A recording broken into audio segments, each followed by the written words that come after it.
Hi guys, for today's video, share ko sa inyo yung biyaheng Ilocos namin. So ito nga, nandito na kami sa NLEX, kasama ko yung mga kids ko at si wifey. At ilang sandali pa ay naka-exit na nga kami dito sa may La Union. So ito nga ay service road na. Hindi ko alam kung saang part ng La Union to, pero pagkalabas to ng NLEX banda. Ilang sandali pa, nakarating na rin kami dito sa Ilocos Arc. So ayan yung mga kasama ko, nainip na, kaya yan. Parang hindi na may drawing yung mukha namin dyan dahil sobrang traffic naman talaga yung naabot namin dito. At pagdating nga dito sa part na to ay sobra na kaming nabuhayan, na-energize na kami. Dahil kung makikita nyo, sobrang ganda ng view. Mayroong bangin, bundok, rock formations at syempre liko-liko yung kalsada at dagat na nga rin pala ito. So ito ay parang bago magbigan Ilocos. So, sobrang ganda niya, para ka nasa New Zealand. O, akala mo naman nakapunta na si Myred Beach sa New Zealand, no? So ayan, no, ang ganda ng mga view, may bundok sa gitna. Yung kumanan na yan ay papuntang Old Nut na tulay, tapos ito naman yung bagong tulay. So ako ngayon naghihinayang dahil dapat doon ako dadaan, pero tinamad na ako mag U-turn. So ayan, nakarating na rin kami dito sa may Bigan, sa may Calle Crisologo, sa sobrang habang-habang biyahe namin. Inabot kami ng 10 hours mula sa Quezon City hanggang Bigan dahil sobrang traffic nga naman talaga. So ayan, mga makikita nyo rito, mga gawa ng mga lokal, mga Ilocano. Sobrang ganda ng mga sulit ng mga gawa nila. Daming mga souvenir. Magsasawa talaga kayo rito sa mga ka-rides natin. Napupunta ng Ilocos, maghanda lang kayo ng pambili ng pasalubong. Sulit na sulit. Marami kayong may uwi at mapapasaya nyo yung mga nag-aantay sa mga bahay ninyo, mga kaibigan nyo, mga kamag-anak nyo. So old video nga pala itong mga ka-rides, no? Makikita nyo ang daming tao. Parang kuha to 2021. Nakita ko lang kasi sa memory card ko. Sabi ko di ko pa na-upload to. Kung makikita nyo, ang daming namamasyal. So kapag pupunta kayo ng Ilocos o Bigan, syempre hindi nyo dapat mapapalagpas ang Calle Crisologo. Kung makikita nyo, sobrang dami ng tao. So ito nga ay hapon na, marang alas 6 na to. Kaya kung makikita nyo, nakailaw na yung mga street lights nila. Pero kung makikita nyo naman, sobrang dami. Kasi mas maganda kasi mamasyal na ngayon tong oras dito dahil hindi masyadong mainit at wala ng araw. So ayun guys, at Bigan tayo. Ayan, gabi na. So Calle Crisologo, ganito ang sitwasyon kapag gabi. Alright, so ayan, sobrang daming tao, siksikan. Tapos ayan, ang dami na rin kumakain kasi gabi na. Hapunan na talaga, dinner na. So dito sa tapat ng Bartek. Okay, dyan na rin kami kakain mamaya. So, ayan. Alright. So, ang view dito is yung mga old house na tinayo nung panahon pa ng Espanyol. Okay? So, ayan. Old house talaga. So, isang street siya. Marami siya. Ayan. So, ayan kapag gabi. Ayan. May food street. Ayan. Pwedeng kumain sa kalye. Pwedeng kumain dito sa harap ng Bartek. Alright. Bartek. Ayan. Diyan na rin kami kain mamaya. So, ngayon, 7 PM na. So, make sure pag pupunta kayo rito is meron kayong matutuluyan na hotel na, nakapag-book na kayo. Kasi mahirap maghanap dito ng ura-urada na matitirahan. So, ayun mga ka-rides. So, dito kami naghapunan sa Bartek. Ayan, Bartek. So, syempre kapag nandito sa Bigan, hindi pwedeng natin matikman ang kanilang bagnet, syempre. So, sisig bagnet nila, sisig bagnet, tapos pusit, inihaw, binusog na pusit kung tawagin nila, tapos grilled chicken, of course, para kay kuya. Ayan. So, ayan ang aming hapunan ngayon. Tara, kain tayo.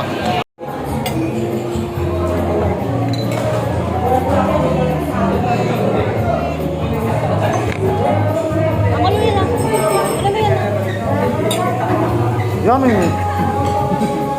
Guys, ito, pahinga na, napagod sa pagdadrive. So ito yung, papakita ko lang sa inyo yung titirhan namin dito sa sa Bigan, no? So ayan, yung nakuha naming room. Ayan. Dalawa yung kama. Ayan. Dalawa, kasama sina kids. So ako dito. Meron siyang, ayan, maganda naman yung interior niya. Mayroon siyang aircon, split type, refrigerator, cabinet, TV, of course. Tapos kung gusto mo mag-piano, hindi naman daw tumutunog bigla-bigla, no? Hindi yung tinanong ko kaagad, hindi naman daw tumutunog. So yung CR, Okay ang CR, malinis. May heater, may salamin, ayan, kumpleto. Okay. May blower or exhaust fan. Of course, refrigerator. So, okay naman mga ka-rides, malinis siya. Alright. Matutulog muna kami kasi napagod naman ang iyong lingkod. So, bukas, baluarte kami. Okay? So, ayan mga ka-rides. Total bisita iglesia ngayon, Holy Friday. Dito kami sa Bantay, sa may Bell Tower. Isa sa mga pinakalumang simbahan dito sa Ilocos. Ayan siya. So, akitin natin yung Bell Tower na old na. Baga lumang-luma na. Taas. Ang taas. So, tayo sa taas.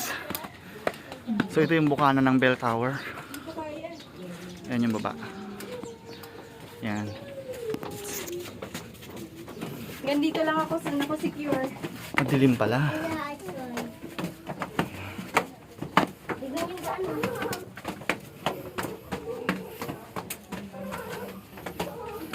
Ito yung mga lumang lumang clay ata yan.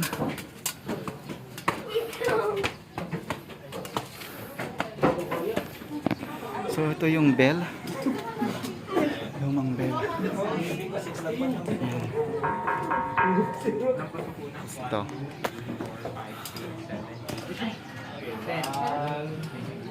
Okay ka na? So ito pag nasa taas ka na, tanaw mo yung buong Ilocos na. Ayan, ang taas, grabe. Ayan. Lawak.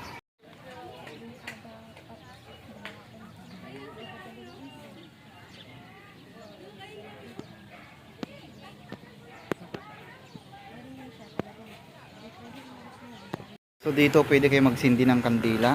Ayan, walang bantay, maglalaglag na lang kayo. 10 pesos per kandila. Okay, so ayan. Ayan, may mini chapel dito na pwede kayong magsindi ng kandela, na pagdasal. Ayan. Pagkatapos nga namin ng Bantay Bell Tower, ay dumiretso na rin kami dito sa may Baluarte. So isa sa mga attraction din dito, tong zoo ni Governor Chavez. Let's go! Mga ka-rides, nandito naman tayo ngayon sa Baluarte. Ayan. Grabe, ang ganda, ang luwag. Oh. So may full size dinosaur dito. Siyempre statwa lang. Statwa lang yan. Ayan. Hi! Bye! Wow! Oh, yun na. So ngayon dito naman tayo sa gallery. Baluarte Gallery. Yan, ang daming ulo. Ulo ng usa. Dami. May elephant. Siyempre ano lang to. So dito makikita nyo yung mga paintings ng mga animals kasama si Governor Chavez. Ayan. Ayan.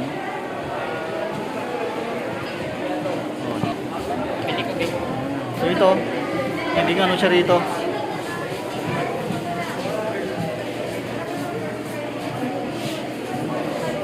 President Marcos.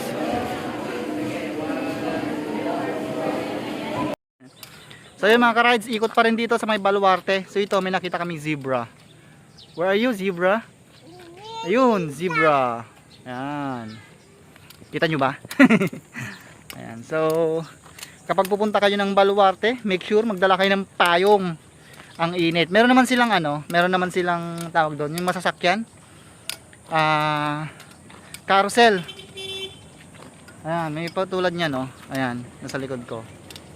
Meron naman masasakyan. Free lang din yan. Iwan ko ngayon, free yata ngayon. Kasi hindi kami siningil ng entrance ngayon. Kasi Holy Week. Biyernes Santo. Pwede na maglakad. Ayan o, dami nga naglalakad eh. Yun nga lang, kailangan matyaga ka. Kasi ang lawak ng area. Ano yun? Deer? Ayan yung zebra. Ang bilis niya oh. Kakain na kasi. Ayan, zebra. Grabe yan. You see the zebra? Wala, laki. Zebra. Ang lusog. Ang lusog. Ayan.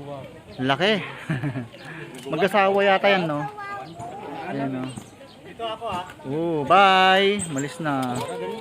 Umulusot yung kamay. Ala, laki. Hi, Maya! Ala, laki ng layon. Laki. Layon. Yo, katutod mo na kantiyo, katanganan to kano. Alala. May kay kukunan ng lawan. Brano ko namin nalaki. Nilusot yung paa. So ito yung ostrich. Ostrich ba yan? Ostrich. Ito naman po, strict ba yan? Iikot kami dito sa Baluarte. Nakasakay kami ng may service eh, may service. So may choice kasi, may free entrance, yun yung maglalakad ka. Pero mayroon din yung may bayad, 250, pero nakasakay ka ng ganito. Pero ang ma-encounter mo dito is yung giraffe, yung tiger, yung lion, tsaka marami pa. Yun yung hindi ma-encounter na maglalakad. Yun yung free ang entrance. So let's go! Dito pwede kayo magpakain ng camel gamit yung ano, ayan o. Ayan. So ito yung camel. Ayan, pinapakain nila. Akit ka dyan, kuya. Gutom siya, kuya. Pasok mo, yan. Ayan, sheep. Ayan, tiger. Wait lang. Kasi nairita na yung Ate si Kuya. Tiger. Grabe. Pumasok sa kulungan.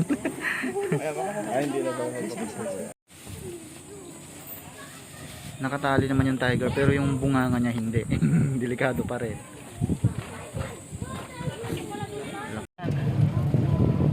Nasa ano tayo? Desierto.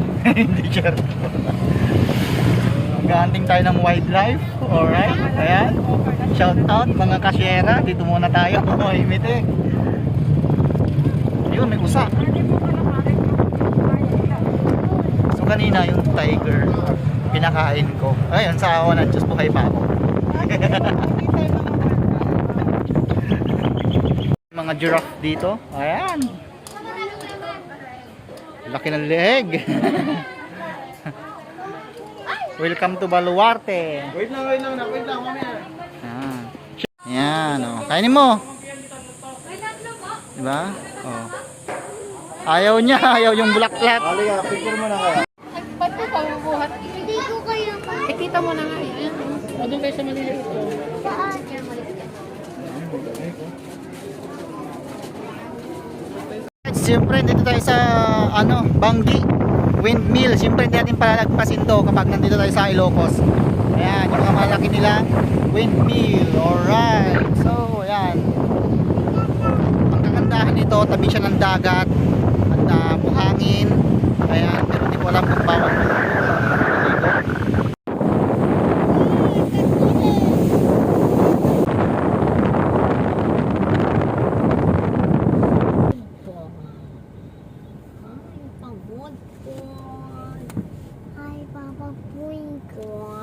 Friends, today nandito naman tayo sa Patapat Bridge sa day 2 ng ating North Loop. Ayan, alright. So, ito yung mahabang tulay dito sa may norte, sa may bandang ano, Ilocos Norte.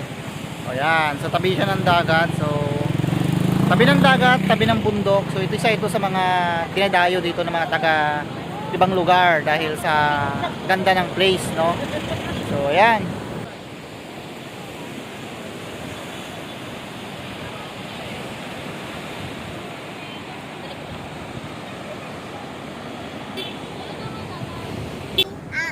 I'm the baby.